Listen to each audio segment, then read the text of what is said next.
Hey guys good morning সকলোকে good morning. আৰু যোনে যোনে ভিডিঅ' চাই মোৰ তেওঁলোকক অশেষ ধন্যবাদ জ্ঞাপন কৰিছোঁ। আপোনালোকে সহায় সহযোগিতা কৰিব, কেনেকৈ দৌৰিলে মোৰ পেটটো কৰিব, কি কৰিব লাগিব আপোনালোকে যদি পৰামৰ্শ থাকে মোক দিব।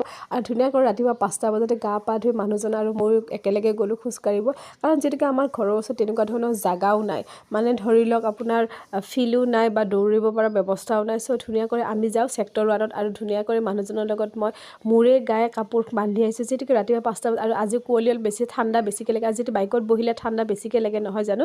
চ' ধুনীয়াকৈ চাওকচোন মূৰে গায়ে উৰাখন লৈ পেলাই আহিলোঁ আমি ধুনীয়াকৈ ছেক্টৰ 1 পালোহি। আহি পেলাই ছেক্টৰ 1 পাই প্ৰথমতে দৌৰিব নোৱাৰোঁ। প্ৰথমতে আমি মানুহজন আৰু মই প্ৰথমতে 5 মিনিট, তাৰপিছত আৰু বেগাই 5 মিনিট, এনেকৈ 10-15 মিনিটমান খোজকাঢ়িলোঁ।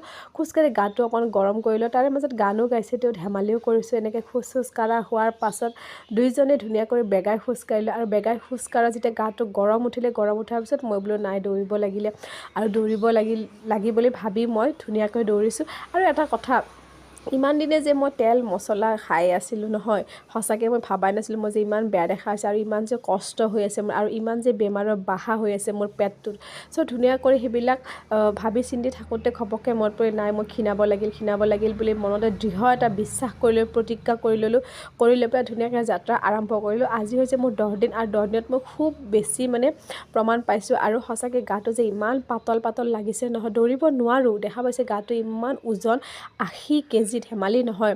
তাৰপিছত দৌৰিব নোৱাৰোঁ, অকণমান দৌৰিলে ভাগৰ লাগে, আকৌ জিৰাওঁ, আকৌ দৌৰোঁ, আকৌ জিৰাওঁ, আকৌ দৌৰোঁ। চ' সেনেকৈ ধুনীয়াকৈ দৌৰি আছোঁ। মই মনতে ভাবি লৈছোঁ যে মই দৌৰিবই লাগিব, মই কৰিবই লাগিব। কাৰণ যেতিয়ালৈকে মই নিজে যদি এটা প্ৰতিজ্ঞা কৰি নলওঁ, তেতিয়াহ'লে মোক কোনেও কৰিব নোৱাৰে নহয় জানো। হাজাৰ মানুহে মোক কওক তুমি যোৱা, তুমি বহুত বেয়া দেখা হৈছা, অমুক কৰা নহ'ব। চ' ধুনীয়া কৰি মই দৌৰিলোঁ, ভাগৰ লাগিলে, আৰু মাজে মাজে ভিডিঅ' বনাই আছোঁ। আৰু দেখা পাইছে পেটটো ইমান মানে ওলোৱা আছিলে মোৰ, কিন্তু এতিয়া ভালেখিনিও কমি গ'ল। সঁচাকৈ বহুত, যদি আপোনালোকেও যদি ভাবে যে নাই কমাব লাগিব, গতিকে আপোনালোকে নিজে টান হৈ লওক যে মই কৰিব লাগিব, মই কৰিব পাৰিম। চ' সেনেকৈ ভাবি লওক। আৰু ধুনীয়াকৈ মৰ্ণিং ৱাক কৰি ঘৰলৈকে আহি আছোঁ। চাওক